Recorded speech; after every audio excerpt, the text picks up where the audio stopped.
네, 월드뷰 TV 시청자 여러분 안녕하십니까? 벌써 70주년이 된 6.25이지만 아직도 대한민국에서는 이 6.25가 끝나지 않았다는 느낌을 받을 때가 많습니다. 그 전쟁의 시작, 과정, 그리고 그것이 우리 한국 역사에 끼친 그 파장에 이르기까지 아직도 소위 이른바 그 남남 갈등이 끊이지 않는 그런 핫 이슈가 돼 있다는 점이 한편으로는 놀랍기도 하면서 또 한편으로 빨리 6.25 전쟁의 진실 또 이것의 교훈을 우리가 바로잡아야 한다는 시대적 요구가 있는 것 같습니다. 오늘 정경희 교수님을 모시고요. 주로는 이 교과서 집필 문제와 관련해서 6.25를 바로 알기 위한 그런 순서를 마련했습니다. 교수님 바쁘신데 시간 내주셔서 감사합니다. 네, 불러주셔서 감사합니다. 대학에서 강의를 하시는 역사학자로서 뭐 여러 가지 주제가 많으실 텐데 초중고등학교 교과서 문제에 어떻게 관심을 갖게 되셨는지 궁금합니다. 네, 저는 사실은 이제 미국사 학자입니다. 그래서 대학에서 서양사를 전공했고요. 이제 석사, 박사 논문도 이제 미국 역사에 관한 걸 썼어요. 그래서 미국사를 한 30년 넘게 연구를 했는데요.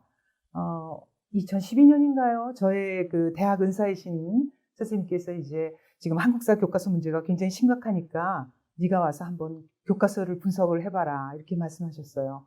그래서 이제 그 프로젝트를 2년을 진행했는데 네. 제가 그 프로젝트를 진행하면서 굉장히 충격을 받았습니다. 이제 하나는 이 우리나라 한국사 교과서가 우리나라 대한민국의 정통성을 인정하지 않는다는 거예요. 그래서 이제 북한이 마치 우리 민족의 정통한 국가인 것처럼 48년에 이제 두 개의 정부가 세워졌잖아요. 남한과 북한에.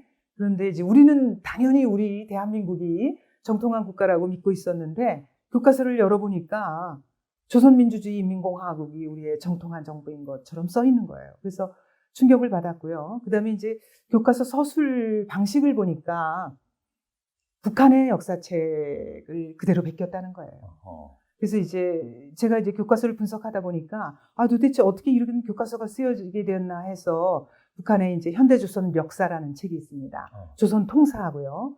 그 책을 이제 가져다 놓고 분석을 해보니까 거기 무슨 예제로 드는 거라든가 무슨 서술 방식 이런 게 북한 거를 그대로 베낀 거예요. 근데 용어도 그렇습니다. 이제 우리가 학교 다닐 때만 하더라도 뭐 일제시대 이렇게 배웠지 않습니까? 그렇죠.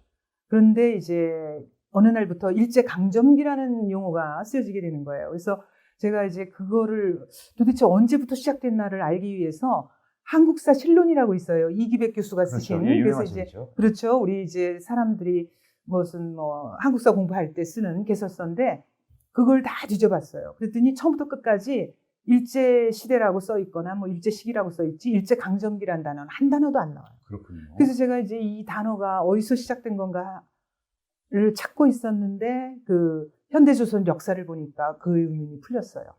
현대조선 역사를 보면은 45년 8월 15일을 기준으로 해서요. 그 전을 일제 강점기, 그다음에 해방 이후를 미제 강점기라고 표현하고 있더라고요. 아하. 그러니까 이제 자기 역사 인식의 기본인데요. 현대사 인식의 45년 8월 15일 이전은 일제강점기로 똑같지만 45년 8월 15일 이후에는 북한에는 소련군이 들어와서 자기네들의 해방군이라서 자기네들 해방됐다는 거예요. 아하. 그런데 남한에는 미군이 점령하고 있어서 해방이 아직 안 됐으니까 해방을 시켜주겠다라고 해서 벌인 전쟁이 바로 6.25 전쟁입니다. 그렇군요. 그리고 이제 미제강점기라는 단어 자체가 그 일제강점기라는 것이 미제강점기를 상정하고 있는 용어예요.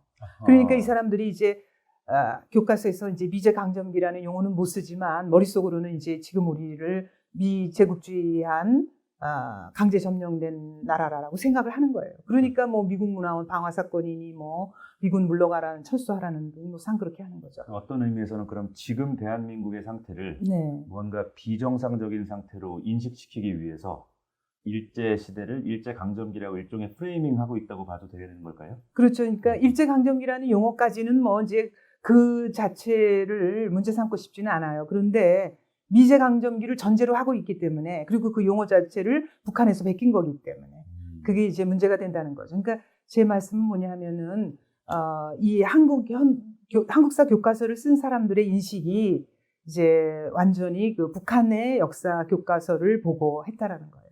그렇군요. 네. 자, 오늘의 주제인 벌써부터 좀 뜨거운데요.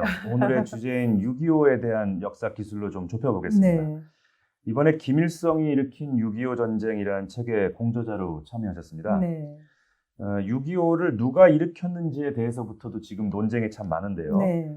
구체적으로 뭐 저는 이제 김일성이 이제 중국과 소련을 직접 찾아가서 네. 전쟁 지원을 요청받고 네. 확답을 받고 남침을 한 것으로 뭐 저희 세대만 해도 알고 네. 있습니다만은 네.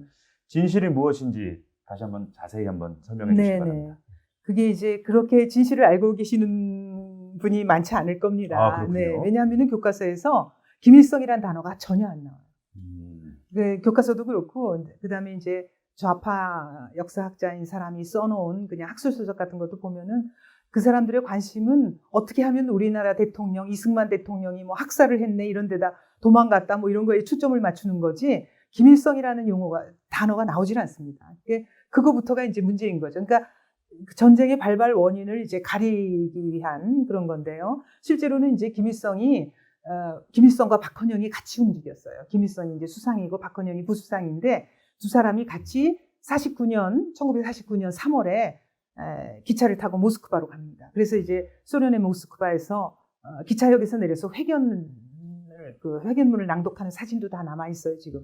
그래서 이제 스탈린에게 이제 남침을 하겠다고 허락을 받으러 간 거죠. 그러나 스탈린은 그 당시에는 남침을 허락하지 않아요. 왜냐하면 이제 그 동유럽 공산화 문제도 있고 해서 사실 그 당시 소련은 동유럽에 훨씬 더 많이 신경을 쓰고 있었어요. 그래서 이제 잘못하다가는 미국과 제2차 그러니까 또 하나의 세계대전이 벌어진다든가 전쟁이 벌어지는 걸 굉장히 두려워했기 때문에 이때만 해도 이제 거부를 하죠. 예. 그런데 이제 김일성과 박헌영이 집요하게 아마 3번인가 이제 찾아갈 거예요. 그런데 그 마지막에는 이제 스탈린이 허락을 합니다. 근데 왜 그러냐 하면 국제정세가 바뀌었기 때문에 허락을 하는 거예요. 그러니까 49년 10월에 중국이 공산화됐어요. 그렇습니다. 그러니까 이제 스탈린이 그만큼 이제 공산화된 그 세력이 공산주의의 세력이 커졌기 때문에 이제 안심을 하고 이제는 이제 쳐들어갈 만한 남침을 할 만한 환경이 조성되었다고 본 거죠. 그래서 이제 허락을 하면서 단 조건을 겁니다. 김일성에게 이제 마오쩌둥을 찾아가라. 그래서 마오쩌둥에게 그 지원군에 대한 확답을 받아라. 그래서 이제 미리 준비를 시키는 거예요. 왜냐하면 이제 남침했을 때 북한군만 가지고 안 될 경우를 대비하는 거죠.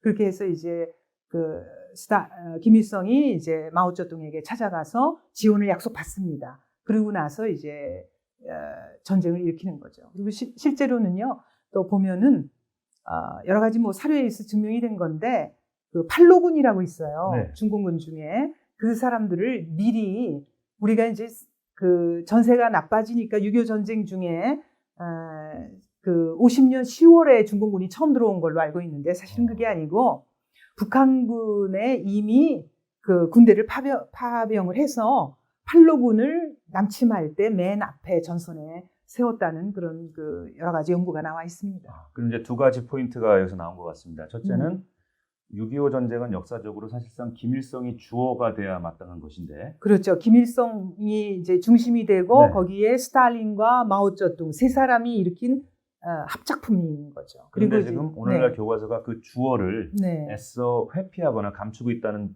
점이 첫 번째 포인트고요. 네. 그리고 중간에 말씀하신 부분에서 이제 중국이 공산화되는 어떤 그 국제 정세가 네. 스탈린으로 하여금 뭐 이 정도면 남침을 지원해줘도 되겠다. 네. 뭐 그런 생각을 하게 만들었다는 점에서 그 6.25가 상당히 국제 정치적 측면에서 조망할 필요가 있다는 포인트가 있는 것 같습니다. 네, 그렇죠. 자, 그러면 교수님, 네.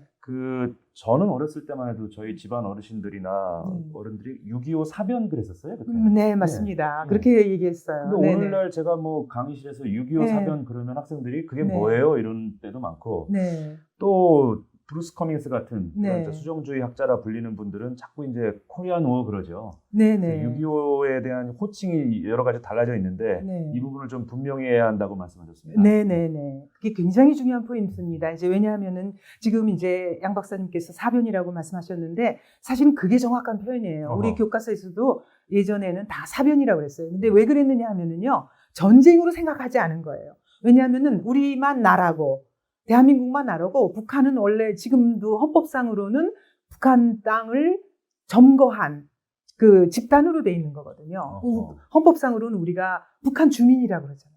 그렇죠. 그래서 이제 북한은 이제 탈북하신 분들은 우리로 넘어오면은 국적을 버리는 게 아니죠.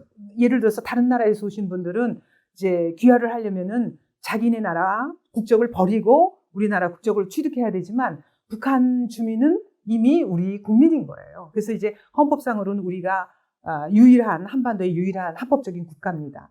그러니까 그 6.25를 전쟁이라는 건 원래 국가와 국가 간이 하는 거잖아요. 그렇죠. 그러니까 전쟁으로 치부하지 않고 사변이라고 불렀던 거예요.